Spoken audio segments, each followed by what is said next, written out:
Is my mic on? Am I on now? Great. It's a real pleasure to be here in Poland, my very first visit.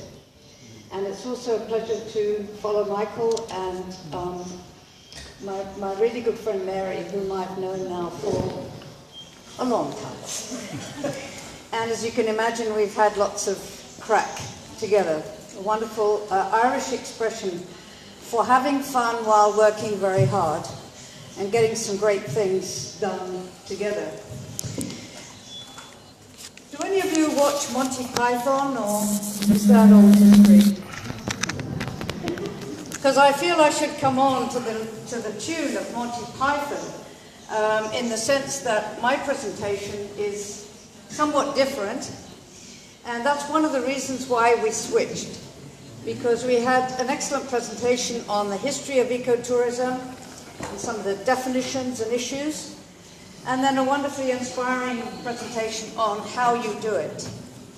Now, I was asked by Thomas to present about global challenges, and I am going to try and put what you're doing in Poland today in a bigger context, but a really big context of where we are going as humanity on this planet at this time.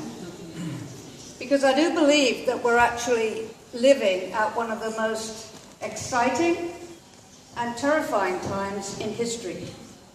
Exciting because we're actually aware now as human beings that we are in charge of our own evolution. Our evolution, not just our personal development, but our evolution. And I want to spend this little time together, in a sense, lifting you up to see that big picture. Because very often in tourism, because we are small businesses with big issues of cash flow and people and inspectors and taxes, we tend to have our heads down. And today I just want you to give yourself the luxury of an hour where you almost go up in a balloon and look around you. So just my background, I have spent the last 45 years working in tourism. I started in Canada for a quarter of a century. I think 40 years is probably the reason I'm quite short, and I went grey very early.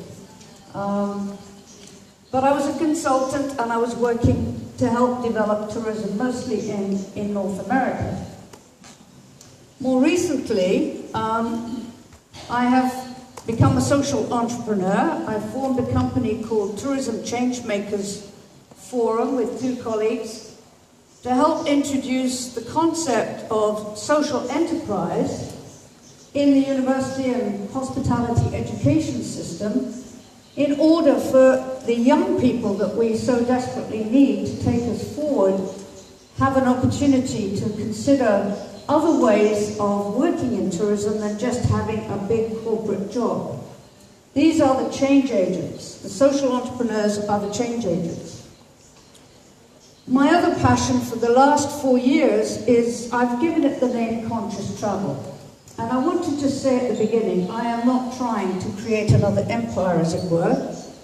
By the word conscious, we mean hosts and guests who are awake and aware of what they are doing and are making mindful choices about their business if you're a host, and your experience and your behavior if you are a guest. And I'll come back to a little bit more about conscious travel in a minute. Now, Thomas asked me to speak about the global challenges. You know, what are the challenges we're facing on the planet? And I have to admit, I kind of resisted that, partly because I could speak on it for 2 days, and we'd all get terribly depressed. And I have done it many, many times before, and I have put all of my presentations with all the facts you might want about climate change and wealth disparity, you name the issue, the rise of technology, the changes in the workforce and workplace. If you look at these two presentations, and you have this on your slide, on your stick, if you go onto SlideShare, feel free. Everything's there. I share everything. But I do want you just to take a little mental note of these two pictures. I'm not going to say any more except that I use imagery and metaphor a lot because I think it's a very powerful way of helping to shift how we see things. And that is the fundamental crisis of our time. As human beings on planet Earth, we have to change the way we see things, the way we understand our relationship. And becoming conscious is going along that journey. So if you go on those slides, you'll see lots of information about the 4 key change drivers. I think in the Bible they talk about the 4 horsemen of the apocalypse. Well, the 4 key change drivers are obviously technology, the fact that Ivar is actually live streaming this presentation right now across the internet to anyone that wants to be in Poland in this room with us at the moment is a miracle of technology. It's the connectivity that has probably done more to change our situation than any other, and it's boosted travel. It hasn't held it back in any way. We're becoming aware that we're living on one planet, and there's a huge value shift in response to the growing awareness that we've got nowhere else to go. So people's values are changing. And I'm very confident that the demand for ecotourism, any kind of experience of place and of nature, is going to go up. I mean, it's rising now, but people are also waking up. We've got huge economic realities and obviously major environmental pressures. I don't need to tell you. But again, if you can get the big picture, it's there. These are just a series of graphs that have been prepared by earth scientists to show our demand for all kinds of things, everything from water to paper to electricity, and one of those graphs is international tourism. It is now recognized as what they call the Great Acceleration, and it completely correlates with my professional lifetime. So, well, in fact, my lifetime, I was post-1950 onwards, all of that acceleration has happened. Another view of it, however, is that it's called the Great Unraveling. Because what you have in every one of those graphs is an exponential curve. And nothing in nature, nothing on this planet goes up forever. Very kurz, nothing goes up forever. You know this. Our impact on the landscape of the planet is huge. I found these images in the Guardian newspaper just the other day, and I thought I'd share. This is just a view of an agricultural area in China to just show the impact of man on the planet. And they're now talking about us having created a new geological era. That means there has to be some trace left in the strata of rock on the planet for us to be in a new geological era, and it's called the Anthropocene, which means man is in charge. That's in our lifetime, my lifetime. As a consequence, if we don't make some kind of evolutionary leap, we're not going to survive the Great Unraveling. Now, I find in tourism a lot of people are not aware of just how quickly the bigger business community has begun to grasp the implications of this fact. They are now making very strident clear statements about our need to change.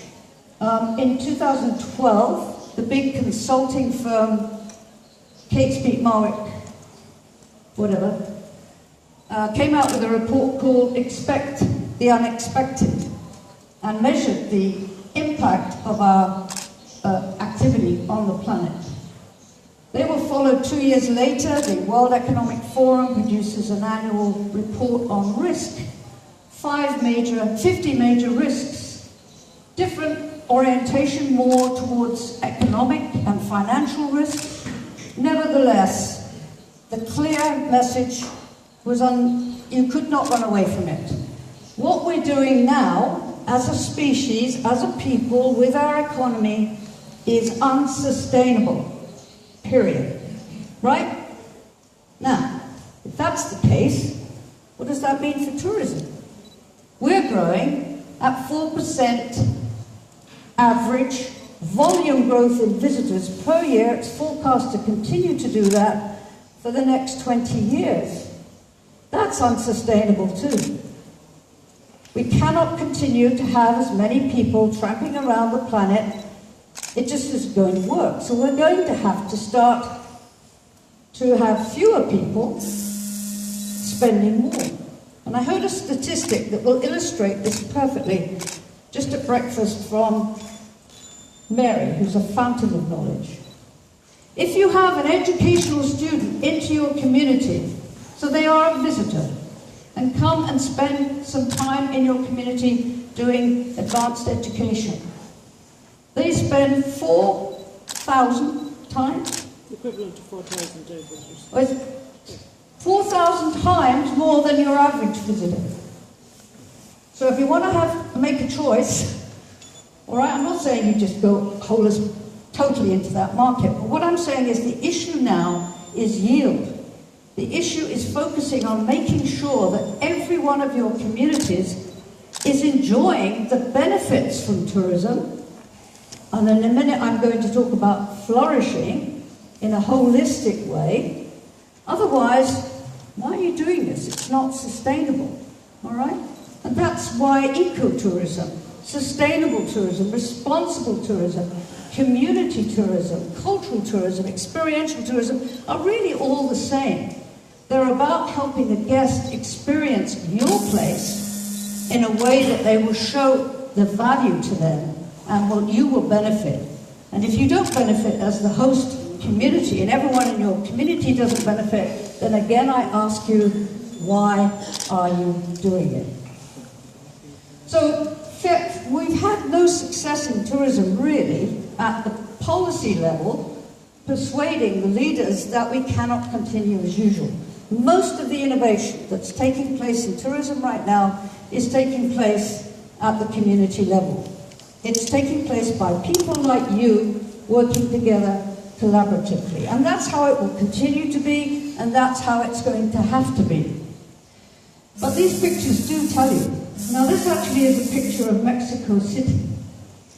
All right, just rolling hill upon rolling hill covered with houses. I was going to say, these are the expansion of homestays in the growing ecotourism market. Because if you think about it, if you continue to grow forever, that's what it will look like. But I hope you can see my humour and don't take me too literally. But to give you what I said earlier, we don't understand. We haven't even taught our kids and we haven't got our heads wrapped around what exponential growth actually means. And this is a fantastic quote. Again, it was associated with the series of pictures. There's a reference at the bottom for you.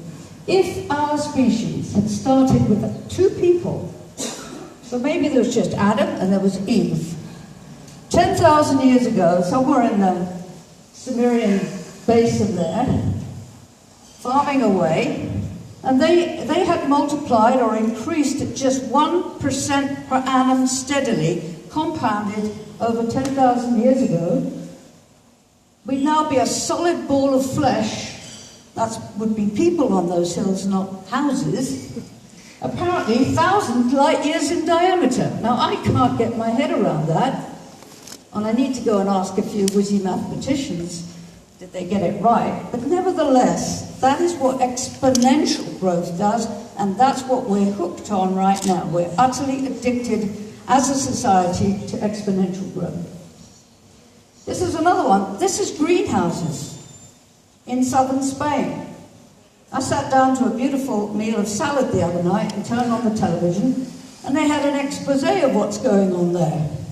The salad looked very healthy, then I found out that it's sprayed with so many pesticides, it's harming the people who work under those greenhouses, and most of them are slave labor anyway.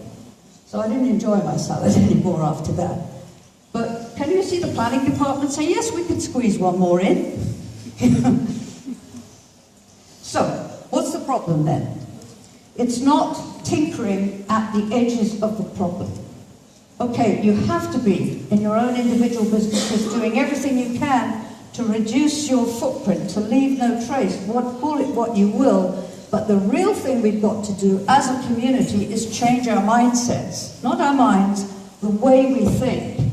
Now, I appreciate there's lots of words in English up here, but it sounds to me like many of you are brilliant at English. But here we have, again, major consulting firms that you wouldn't expect to be so bold, saying that we have to change our mindset, our paradigm, our story, call it what you will. So, facts aren't getting us anywhere. We're not changing fast enough.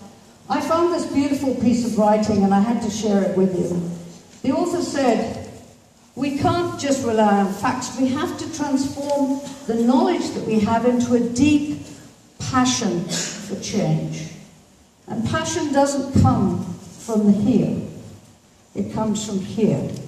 So I make no apology if I'm a little bit emotive, because I want you to leave here with a sense of hope and passion and a desire to work together to do things differently.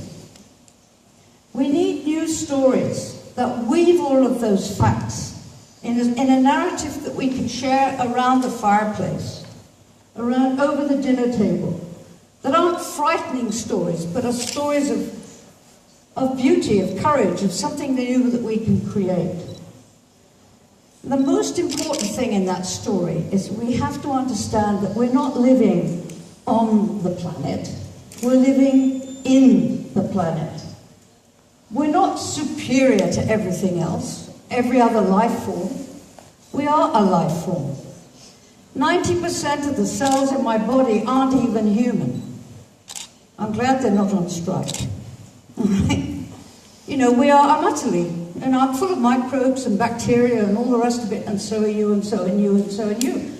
There's no edge, really, that separates us from nature. Nature isn't a problem that has to be fixed.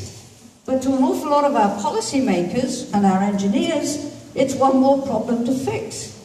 It's another engineering miracle that will get us out of trouble. No, nature is our teacher. Nature is our mother. That's the reason that we have those stories in a distant past. Now, as I say, the good news is people are waking up. If you're in tourism, how many of you heard of the 5 Ps of tourism marketing? Product, price, placement, positioning. If you did Marketing 101, you wouldn't have escaped without learning those 5 Ps, right? Well, the guy that wrote those 5 Ps is one of the experts in marketing. He's been writing books for as long as I've been around, I think. His name is Philip Kotler, and I'm really excited because literally last week on the 16th of April, he published his latest, possibly his last book. He's in his 80s, I think, and it's called Confronting Capitalism. So when somebody that's been pushing an approach based on a fundamental belief in capitalism unchecked says we need to confront it because it's got 14 flaws in it that need to be sorted, all right, it's an indication that perhaps I'm not the only one saying this to you. Similarly, the week before, out of the United States came a major publication called the Next System Project. And here people are recognizing 350 business signatories to this saying the problem is systemic. In other words, it's really, really deep, and we can only change it if we are prepared to be really, really radical. You know, radical means digging deep into the soil and coming up with a new way of doing things. And yesterday, or the day before, this came out called regenerative capitalism. And again, I'm working right now in conscious travel on the notion that we can be regenerative. We don't need to be just extractive. It's not about going and finding a nice beach and telling the local people to go away, putting up a nice hotel, and then charging a whole pile of money to visitors to come and enjoy it and sending that money back to the investors in some far distant land. It's about working in community with people and having them determine their own future. And this guy, you know, may have heard of him. He's really smart. I mean, he's written 101 books, and they're all good. He's a major advisor to the EU. He's a major advisor to China on alternative energy. This book called Third Industrial Revolution is the mandatory reading for any government employee in China. I'd like to have a distribution system like that. And he's saying again, it's about changing our consciousness. So these are words you're going to hear a lot more of, not a lot less of. This is an article from The Guardian saying again, you know, sustainability, it's not powerful enough. It's not shaking people up enough. People think, it puts people in this feeling that if I just change my light bulbs and don't wash my towels and I put solar on the thing, I can have a growing, sustainable enterprise. It's not working. What we need are news stories.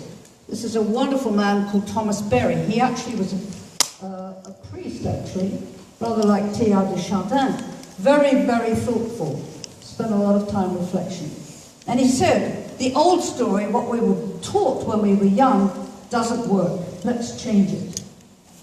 And as I said before, we showed you that graph, that exponential graph, which all of us seem to accept as being possible. If you look in tourism, that's exactly what people are saying, that upward slope. This actually is called a sigmoid curve.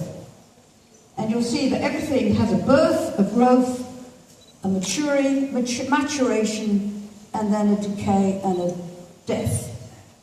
You're looking at somebody who is living the sigmoid curve. I'm probably up just about where the red little dotted line starts, all right? And many of you here are there with me, I hasten to add. And some of you are in that wonderful bit in the middle where it's all looking great and you can go on being young and gorgeous forever. But the truth is, this is what happens in nature and we cannot avoid it. So I'm arguing that has been used to describe a tourism destination. If you've studied William Butler at university, you will have come across his Tout model, and he talks about, you know, places like Niagara Falls in Canada that started with a few people discovering the falls, then businesses moved in, it went through a period of huge expansion, and then it went into decay. I'm saying that model applies to international tourism the way we do it today. And we're literally at the turning point in that curve. So what are we going to replace it with? Well, we can't replace it unless we're prepared to do a little bit deeper questioning and thinking than I would argue we've done in the past. We've tended to look for a quick and easy solution. And this guy is really from Lumen's home in Norway, a very thoughtful ecologist. And he pointed out that you can't study ecology in nature without looking at man, our personal relationship to it. And he asked us to indulge in some deep questioning, but not just up here. Again, it's deep experiencing. And I'm going to point, the point I want to make, if some of you do want to doze off now before lunch or your stomach is causing your concentration to go, just to take away one thing.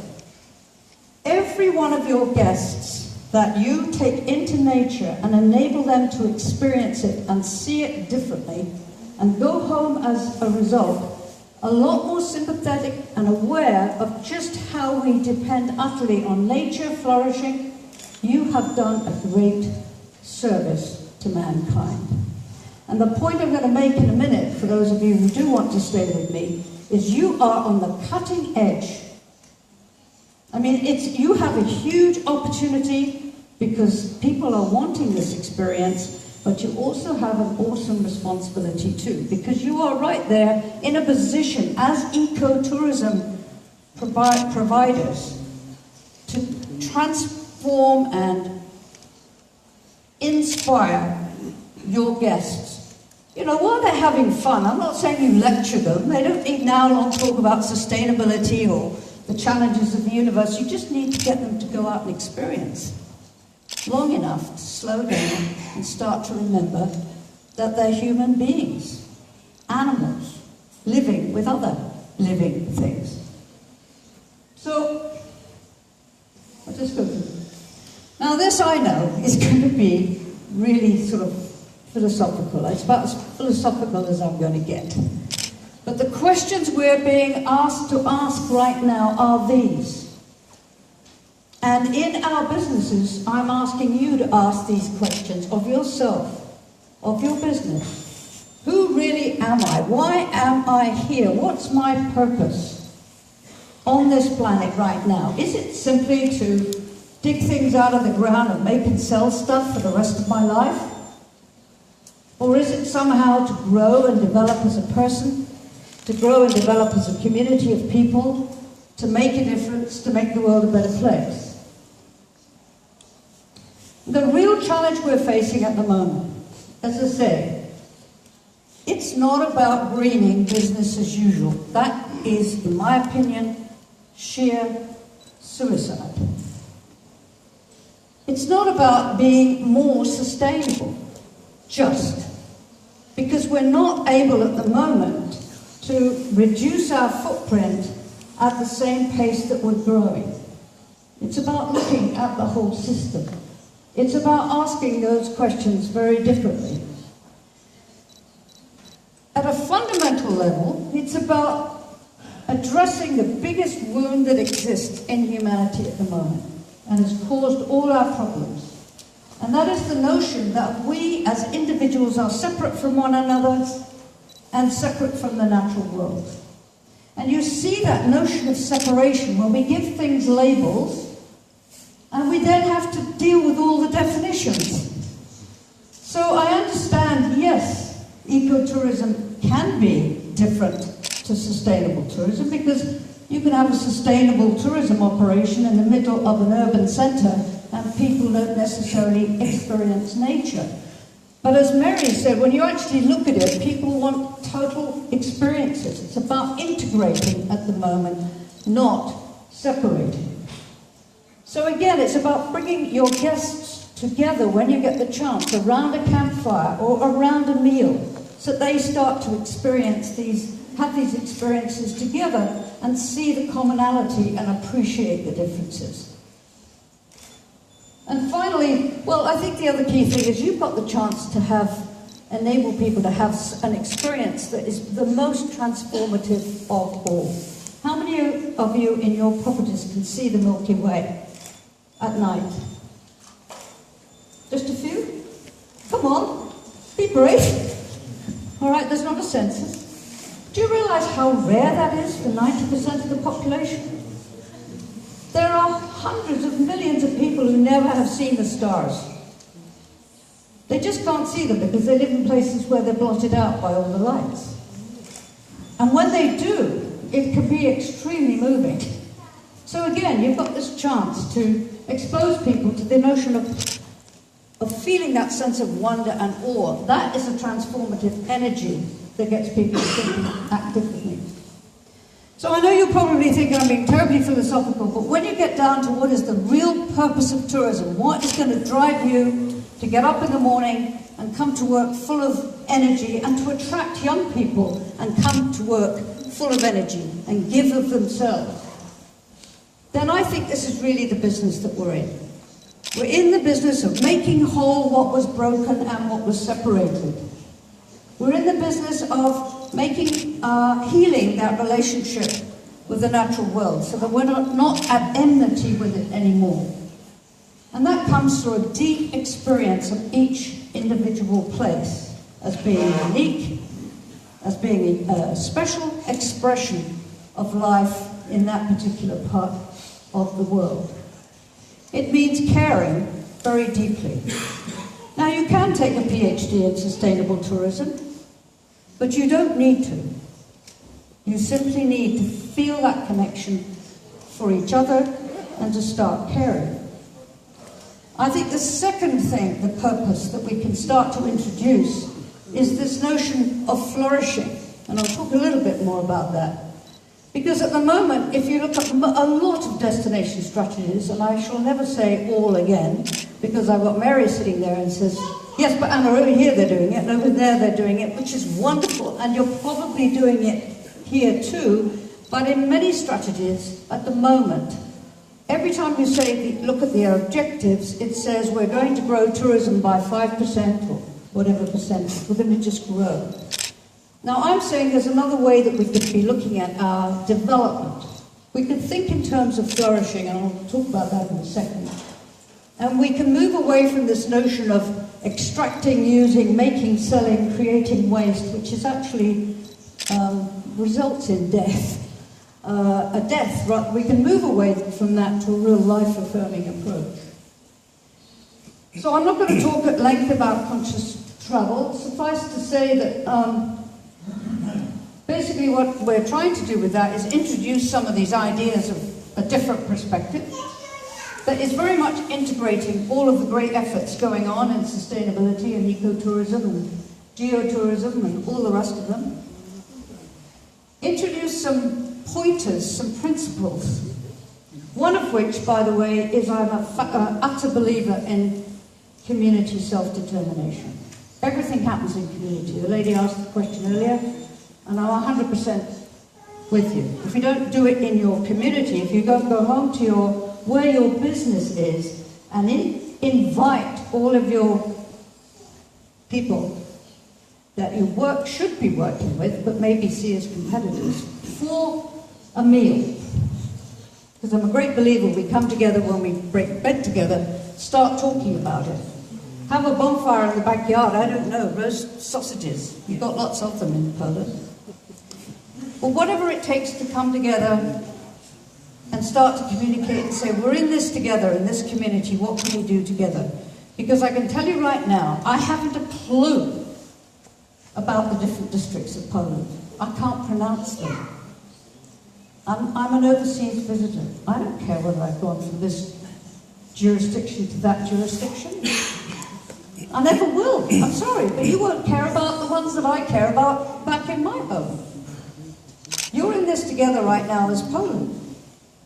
And you've got this wonderful opportunity as a country, as a nation, to come together around a different kind of vision, because it's wide open for anybody to seize this. But it starts at home, and it starts by working together. So we've been developing some principles, I'll come to that in a second, which lead to some programs.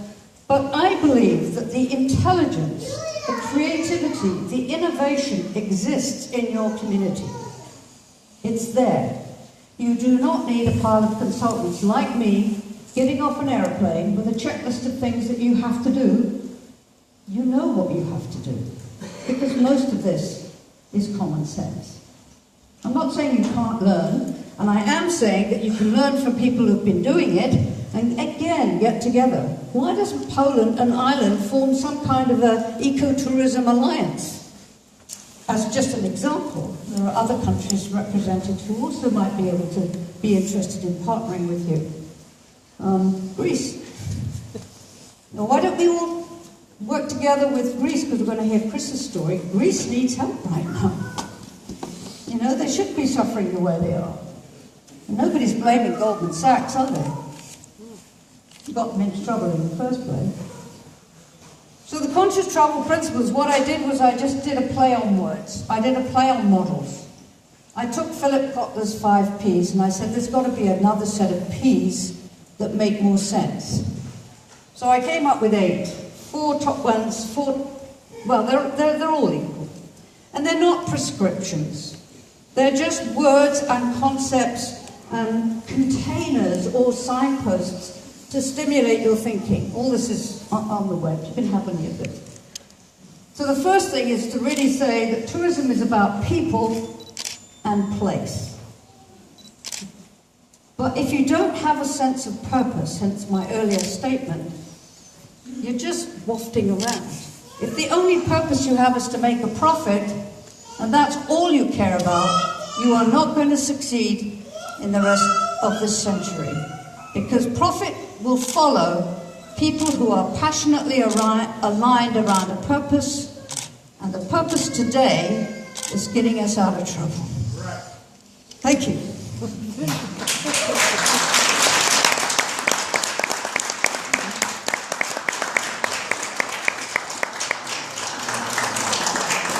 And what we've seen is tourism can be a major leader in this space, and play a major role. We need to step up. So we wake up, we grow up, and growing up means there are limits. You can't keep growing forever. And then we step into saying, how can we as a sector make a difference? The story that we've been telling ourselves is nobody really understands us, nobody takes us seriously. Banging on the table, we create jobs and we create this and we do that, take us seriously, and we don't have our own economic sector, etc.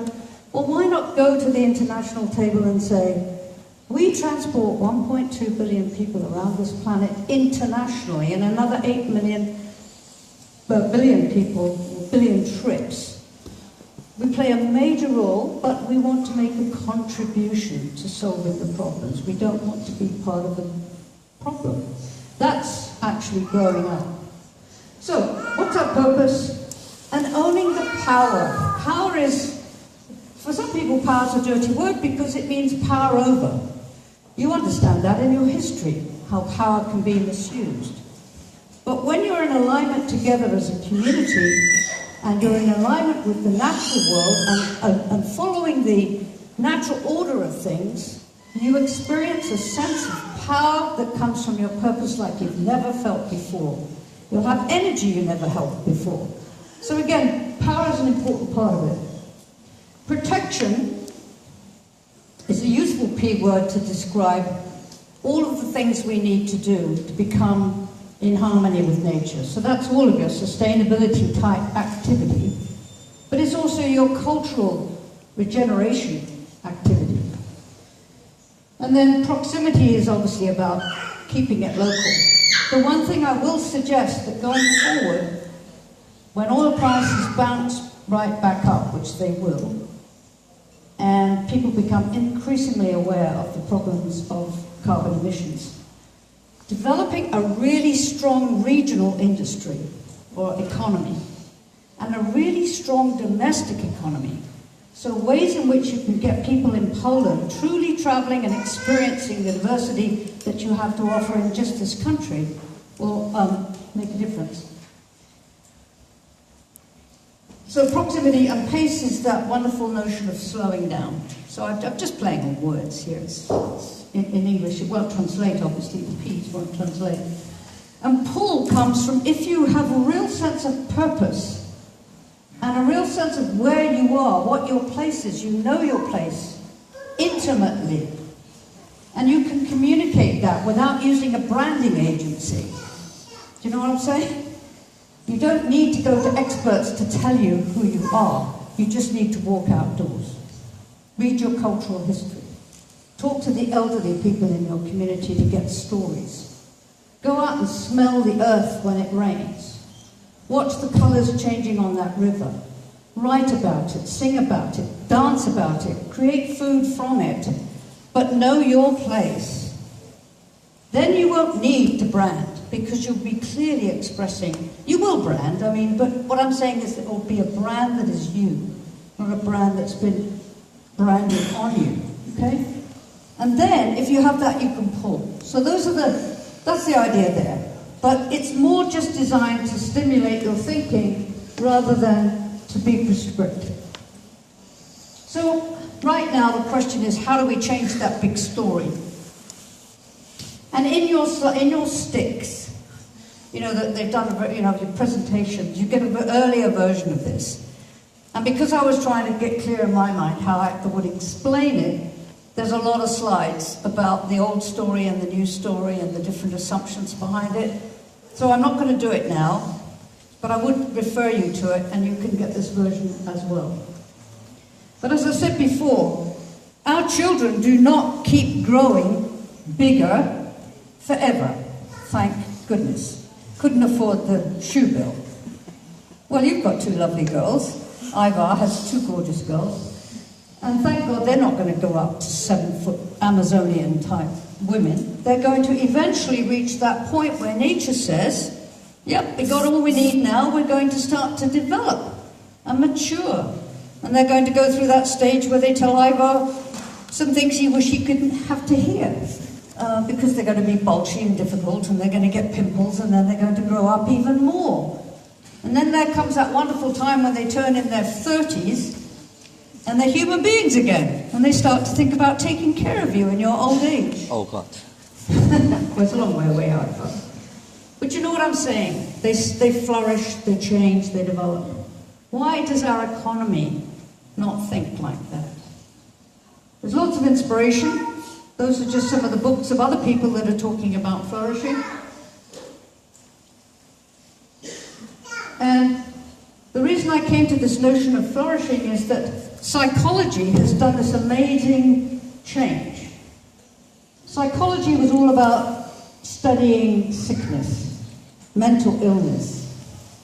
90% of psychologists either studied rats in mazes or they looked at what was wrong with us. About 10 years ago, they said, this doesn't make sense. And thanks to sport, because people wanted to perform better, they started to say, well, how can I get that person to run faster? What's it going to take? Well, is it up here or is it in the legs? They found it was up here. So they started to turn to what's called positive psychology. And I'm sure there's lots of books on it in Poland as well. But one of the guys that really developed that, Martin Seligman, is an American who's done most of his work in Australia, actually. And what they said is, what does it mean as a human being to flourish? And they could identify these core features. Now, at the same time, the ecologists are saying, what does it take for an ecosystem to be healthy? I'm not asking you to take all the detail in here. But what I'm doing with right now is I'm developing a way of blending those two personal and ecological measures of health and vitality and seeing if we can apply them to a tourism destination. So is your business in Kalamata, right, Chris? Is it healthy? Is it vital? Is it flourishing? And how is the community flourishing? And how is the guest experiencing their time with you? Are they flourishing as a result? And you know there are people out there that need measurement. They need to say, well, we have to measure that. And the good news is every one of these things can be measured. So the role and responsibility of ecotourism is to reframe our relationship with nature.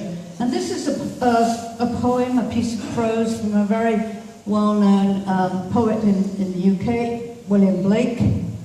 And he says, look at that. What is your response to that beautiful picture of that forest? Do you see it as lumber to be cut down and made into something? Or do you see it, as he says, all ridicule and deformity?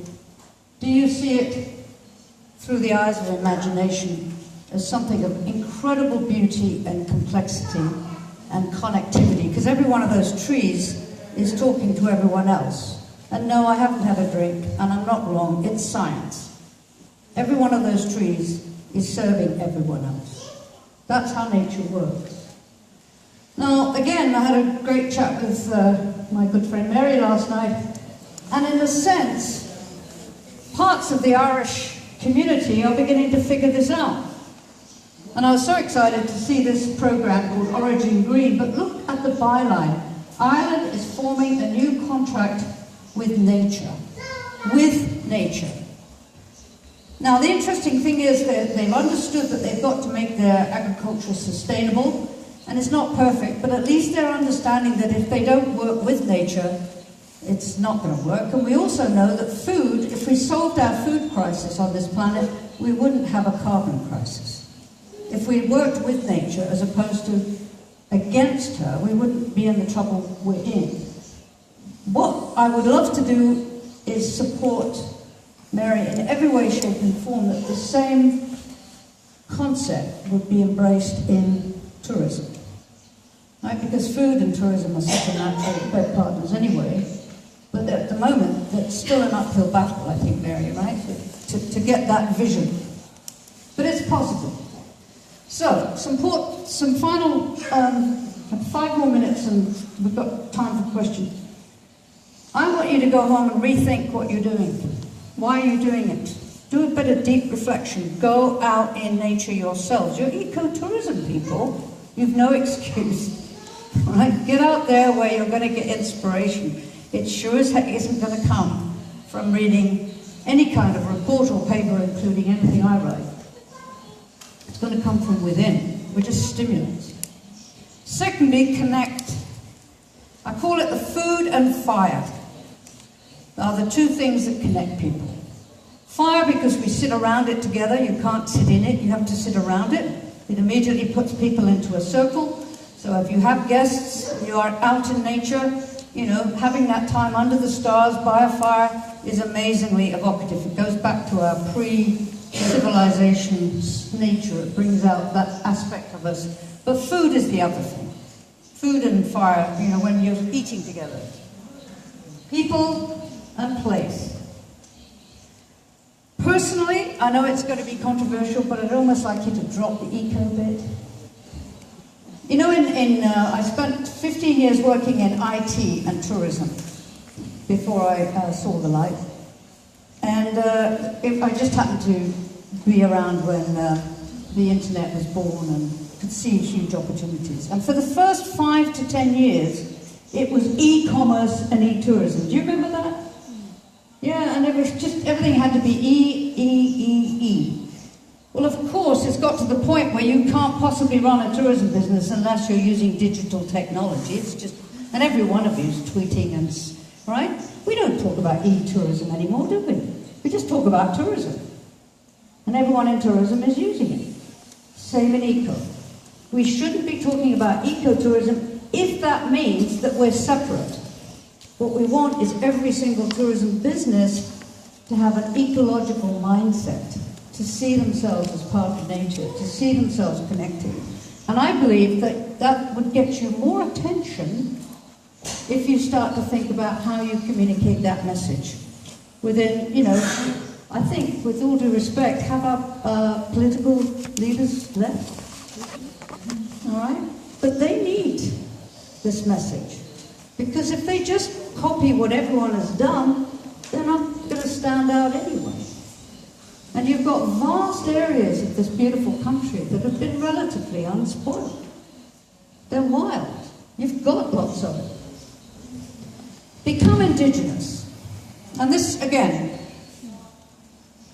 very few indigenous people left in Europe, but there's still people that, you know, tell the old stories and do so. We've got weird people in England called pagans and druids and Morris men that dance up.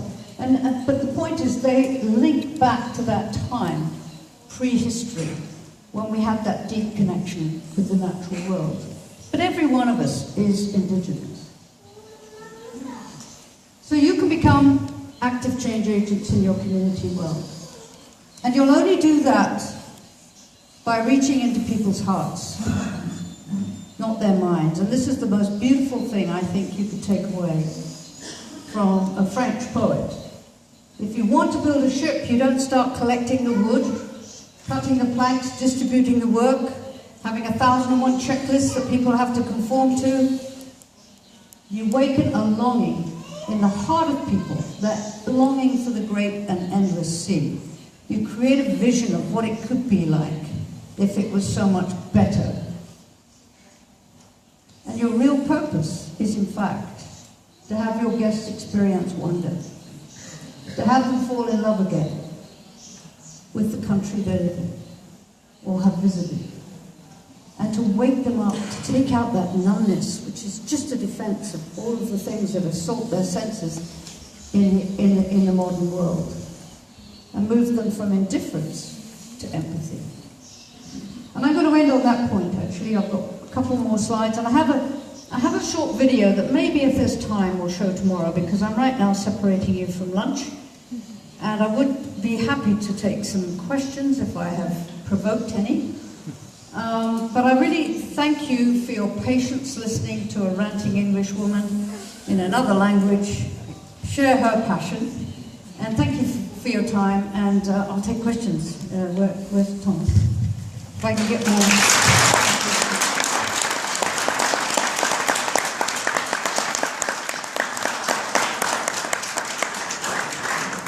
Thank you, Anna. Thank you very much. As you said, nature is our teacher, nature is our mother. That's right. Yes. Okay, questions, please.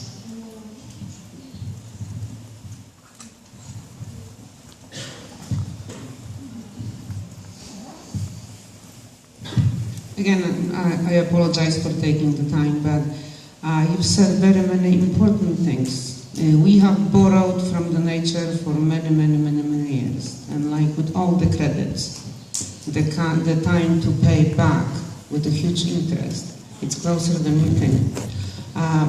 You have brought me to the point for one more time in my life when I realized that I'm a man or a woman, human, here in Poland, back from the future. Like you, I have been living bicontinental life in the United States for 30-some years, coming back here, moving back there, and always being out of place, because things are changing so fast. One thing that I've learned there, because this is a land of corporations, they invented corporations and the credit and a big development, the never-ending development. And in the 90s, when the peace broke out, when the world started to change, America suddenly discovered the need for local economic development. And it was then, and the E thing was in everything, right? And back then we learned that invest in land because they stopped making it anymore, okay? And I think that here we still have a chance to prevent. I don't know if it's not too late to start preventing, because if we don't wake up now, there is going to be just a repayment with a huge bill. The 2008, with the latest big crisis, I think it was the latest warning. I don't know what's going to be the payment for globalization, but I think it's time to start thinking about it before it's too late. Thank you. Thank you. Thank you very much. Please.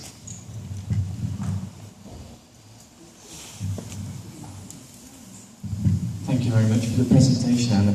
I think it would be useful for me and also for the people here if you shared your thoughts on how to approach a community and get them on board with your idea, especially if you're a foreigner like me in Greece, or if you are in Poland or anywhere else in Europe or the world where you go into a community that is not your own.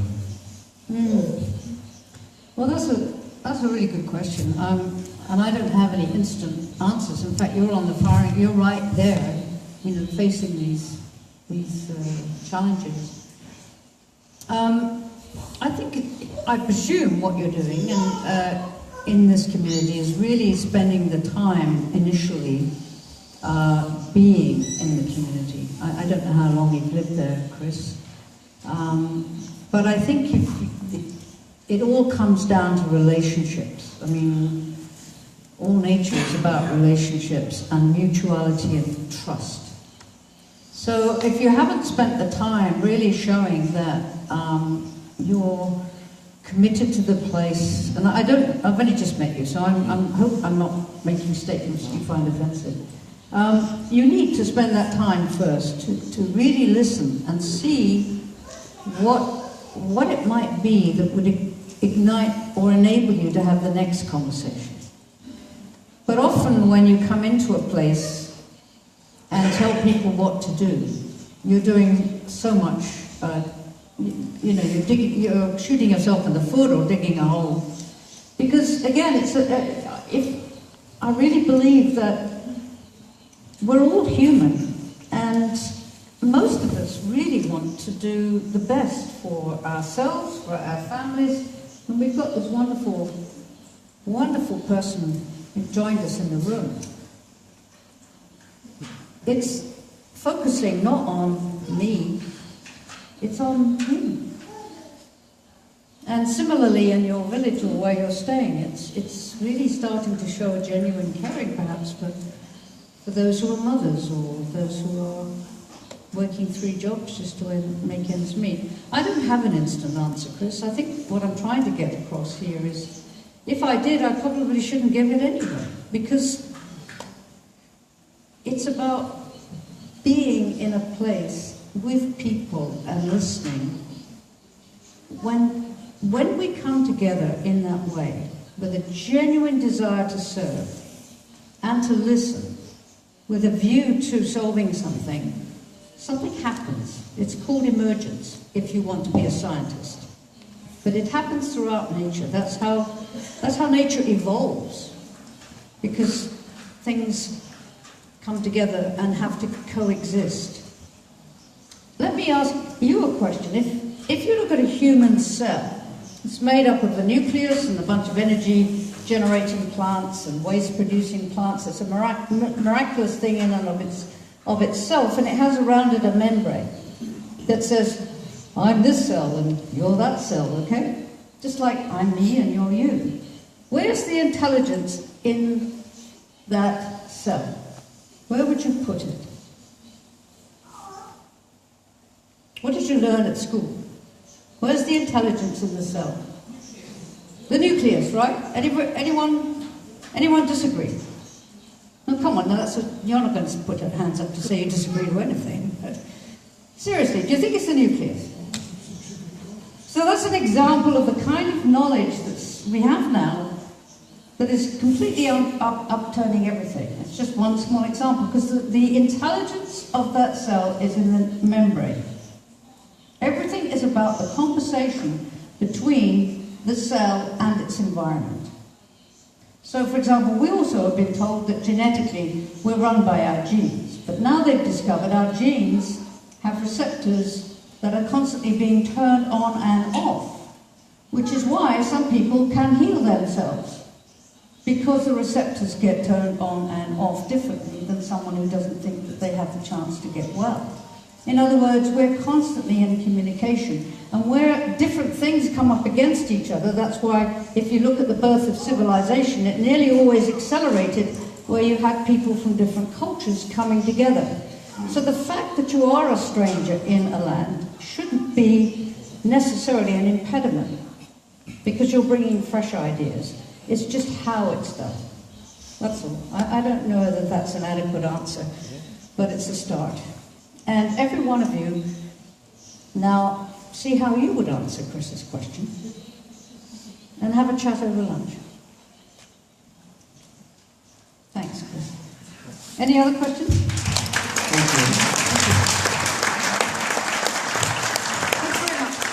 Thank you very much. Thanks a lot for your presentation.